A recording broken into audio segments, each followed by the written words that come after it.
Talking of dreaming and hallucinating, actually, I did know I was seriously ill with the pelvic inflammatory infection because in a fevered state, I saw my brother, who was dead, by the way. He died when he was 21 and I was 19, and I saw him in the room.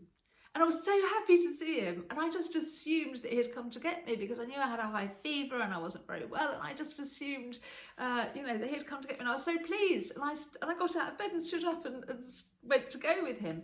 And then I just found myself walking up and down in my bedroom with a freezing cold sweat on and feeling very hurt and abandoned and isolated. And then I thought, oh, I had a fever, it must be hallucinating. So I never told anyone this. And then a couple of years later, again, I wasn't feeling very, very well, and I wanted to find an acupuncturist. I was in Lincolnshire and I wanted to find an acupuncturist, and I went in the health food shop and I went in the healing centre. The health centre wasn't open and things like that. I couldn't find an acupuncturist, but everybody kept giving me the little business card, because we didn't have mobile phones in those days or internet. Everybody kept giving me this little business card of this woman who was a clairvoyant, and I was going, I don't want to see a clairvoyant. I need an acupuncture because I don't feel very well. So after I've collected at least 3 of these cards, I thought, okay, well, let's give it a go. And I went off to see this woman. Now, she read tarot cards, and she said something to me then. She said, you were estranged from your 3 sisters at birth. And I was like, no, I wasn't. I've lost my brother because he died. And she kept saying, shh, no, not your brother. You've lost, 3 siblings when you were born. You were taken away from them. And I said, no, I wasn't. Well, I was adopted, and I only found out 2 years ago that I have 3 half-sisters.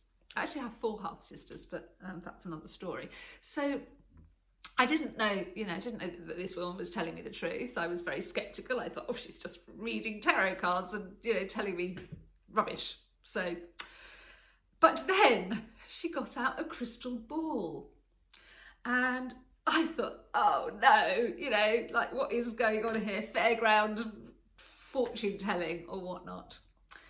And she looked in her crystal ball and she started to describe my bedroom, photographs that I had taken, that I had hanging on the wall. And she was saying, oh, I see these photographs.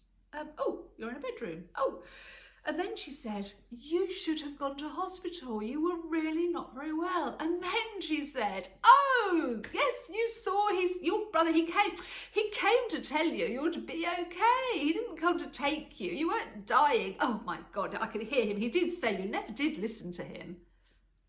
And I thought, how could she have known that? How could she possibly have known that? Because I had thought I was hallucinating from a fever, and I hadn't therefore told anyone about this visitation.